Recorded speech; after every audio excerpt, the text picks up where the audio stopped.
Welcome to the Greater Arlington Chamber of Commerce here in our Sargent Studios. I'm your host, Bryan Weatherford. Today we're going to feature one of our members as we always do, but this one's a little bit interesting because this particular member is actually its own trade association in its own right. It's kind of an association within an association. Taylor Oldroyd is our guest today. He is the head honcho president of ARBOR, Arlington Board of Realtors. Taylor, welcome. It's a pleasure to be here. Yeah, I often describe ourselves as like a chamber of commerce, but just for realtors. Now, I was going to ask you that. Let's jump right in there. When you say just for realtors, is it realtors only, or is it other aspects of the real estate industry that can be your members? Sure. We do have affiliated members, title, lending, home inspectors. It runs the gamut, plumbers, roofers. I mean, we do have affiliated businesses, but realtors is who we hear. All things real estate. Help them be successful in serving their clients. How long has ARBOR been around now, Taylor? 80 years. Wow. Yeah, a long time. The National Association of Realtors, which we're a part of, has been around over 100 years. Okay.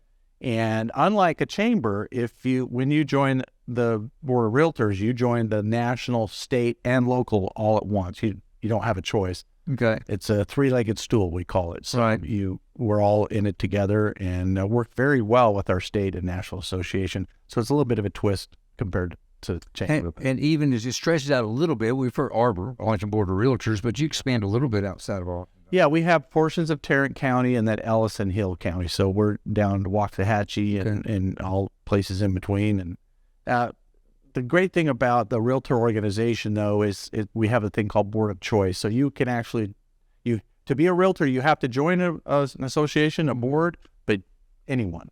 So we have people that live in Arlington that are members of Fort Worth, or people that live in Fort Worth that are a member of us. So we're all in it together to serve realtors. So there's a little bit of competition, but it's a friendly competition. And we're all in the same MLS. We'll talk about that maybe as one of the tools that we provide. But there's a big regional Northern Texas MLS, and so that helps level the playing field and help us all serve. Well, we'll get to the tools in a little bit, but the programs and services. I mean, talk about some of why would someone want to join? I mean, talk about the educational aspects that you bring to the table. Sure. I mean, you can be a licensee through the state, but to be a realtor means you join a board, any board. Pick a board and join. We like to think we're the best, and for four main reasons. We provide the tools that realtors need. I mentioned the MLS is one, the key service and all that. We do education, lots of continuing education. We do advocacy. We can talk about that, local and state and national advocacy to make sure we're protecting our industry. And then lots of member services, everything from events and networking to just other member services that we provide. So those are the four main ways that we serve our members. Well, let's touch on advocacy here for a little bit, because that's a big part of the chamber as well. Does ARBOR have representation in Austin, per se? We do. We're very active. Our state association is actually headquartered across the street from the Capitol. Oh, that's convenient. Yeah, very convenient. And we have a very strong advocacy aspect of the state association. They do the legal and mostly the state advocacy. And all of the local associations have representatives, realtors that are assigned to the representative to help with our communication channels. We had our Realtor Day on the Hill actually the same day as Tarrant County Days. Right. So we were down there, and saw many of you down there. And we're active very from the volunteer side, meaning the realtors, to the hired guns and employees as well. So very active in legislature. I personally don't know a great deal about your industry, but I've learned over the years two key terms that I like to throw out to make it sound like I know what I'm doing. So we'll talk about with regards to Arlington. How are we doing on both interest rates and inventory? How are things going? Well, interestingly, in interest rates, I mean, it's not surprising. Everybody knows that they're going up. It's part of a way to help battle inflation. And as interest rates have gone up, a lot of people think that inventories have gone up as well, and it just isn't the case right now. We are less than 2 months, in fact, 1.5 months of inventory right now. There's just not a lot of inventory out there, and that continues to put stress on price. Affordability is an issue in the market. So interest rates have gone up, but our inventory hasn't. And with rising interest rates, it just means that you're often able to buy less for your money. I mean, for every point or two of interest rate going up, it's a $200 or $300 difference in what you can afford Per point. You know? So every 1% up, like if you go from 6 to 7%, now depending on the price of a home, but for a $350,000 home, you're $225 more per month for just that 1 point, which is a lot of money to a lot of. It is a lot of money and can be a differentiating factor. So you know, especially if you don't have a little wiggle room, you're buying a little less, or your payments up. So you know, affordability is a big issue right now, and that's a big part of what we're doing, advocating here locally. Is local government has a little bit more control over affordability than they think. And usually it's regarding regulations and building and planning and zoning. All those things work together to help address affordability and inventory. I say all the time that we need to build our way into affordability. You can't regulate your way into affordability. You have to build your way. So additional inventory is what we need.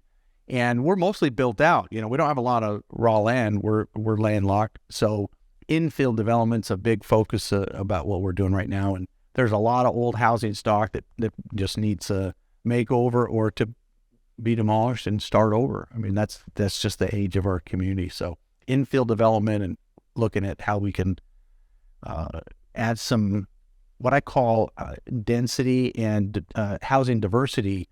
A lot of people know we have some single family wonderful neighborhoods, and we have some higher density with multifamily. We don't have anything in between, really, not much. And so as we look to do some infill development, we'll look to maybe experiment with some densities and zero lot lines, maybe some accessory dwelling units, just some other opportunities to add some inventory to help us with address affordability. Where are we today, Taylor, with regards to investors? We went through a long period. There's a lot of people buying up a lot of stuff. They don't even live here. They may not even ever see it. Is that still a thing, or has interest rates impacted that as well? Well, it certainly has impacted, and it always has been a little bit of a thing. But cash buyers, it's hard to know if they're an investor or if somebody was just a cash buyer. I mean, cash is king, and when the market was really crazy, if you didn't have cash, it was hard to play. So I actually like this market. It's more of a regular market where you're doing an inspection, you're negotiating. So there is still multiple offers I'm hearing about, but it's more of like a normal transaction now, even though days on market it's not necessarily any slower. Okay. So we've always seen cash buyers. It's hard to know if it's an investor or just somebody, but it's about a quarter of the market. Wow. Yeah, 25 to 30% is cash buyers. It's just there. So yeah, it's there, and not very many investors like are turning them into rentals. But that's one thing that we are about home ownership, and so we don't like it. Not that we just like to keep a home in home ownership. So if somebody buys a home and turns it into a rental, I mean, it's fine. But we like home ownership. And that falls into the whole community aspect of everything. I know that's a big, let's talk about ARBOR a little bit, your impact within the community. I mean, you guys have all sorts of tentacles, if you will, reaching into the community, whether it's special projects or events, et cetera. Yeah. Talk to me about why that's so important to your association. Yeah, there's a couple of things that we do that a lot of people don't know. We have a community service foundation. So we're a 501c6, but we own a 501c3 to help people do exterior repairs to their homes. And since the 80s, we've been doing this. We help 2 or 3 families a year. It's on a need basis, and we actually partner with the cities. A lot of times it's a zoning violation, and they just don't have the resources to address maybe broken windows or the siding or roofing. Sometimes the porch is fallen in. And so we have an application process, and we help that homeowner stay in their home. That's what it's all about, is maintaining home ownership. Maybe they're on a fixed income, veteran, something like that. So we're really proud about our community service foundation. In fact, we have a golf tournament coming up. We do other fundraising opportunities. So if anybody has any interest in supporting what we do there, happy to take their call. We also have a an event center. So at our building on Interstate 20, we host events, and the whole range from corporate events to just classes. Well, is the event center strictly for members of ARBOR? Well, yeah, we to give it to the community? Yeah, we host events for free, and then, like I said, we rent it out for birthday parties and all sorts of things like that. So we have chamber discounted prices and member discount prices, of course, stuff like that. So it's just a nice facility. We can fit up to about 225 people. Nice. So it's not a large venue, but it's a great one for teaching classes and hosting. Well, and I know that's a relatively new toy there. Has that been have you been thinking about it for a long time? Yeah, actually, the trigger. When ARBOR built this new building 15 years ago, they built it with a catering kitchen and everything. Okay. And we just never really flexed that muscle, and we are doing that now, and in fact have a grand opening coming up on the 14th in a couple of Fridays, and so it'll be exciting to kind of welcome everybody and do a little ribbon cutting kind of thing and let everybody know that the ARBOR Event Center is ready to serve the community.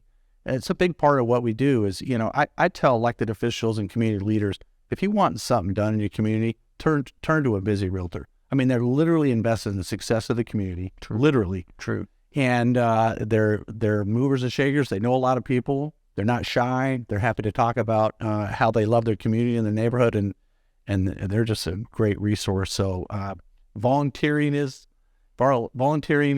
and I'm not saying that right. Volunteerism. Thank you. Volunteering is really high and participation. And it just goes right to the core of what it means to be a realtor is be involved in the community. I've got to ask you this, because I mentioned that when you first got in here today. It's rather unique to have a membership organization as a member of another membership organization. You guys have been actively involved with the Greater Arlington Chamber for some time. How do you feel that works together? What do you, with ARBOR, what do you get out of the chamber membership? Well, a big part of what the Board of Realtors is interested in is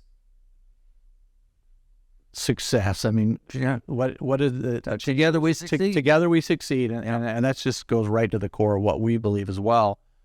And so, any way that we can find coalitions and partnership organizations, we're going to do it. I mean, I told Michael Jacobson when I first got here that I didn't think there should really be ever any sunlight between our organizations as far as what we're working towards. I mean, whether it's economic development, infrastructure, workforce development, all those things are critical to housing and job creation. All those kind of things are important for housing, and a robust economy is certainly part of it. We've been part of some of the coalitions, of course, at sales tax and infrastructure, economic development. All those things play a part.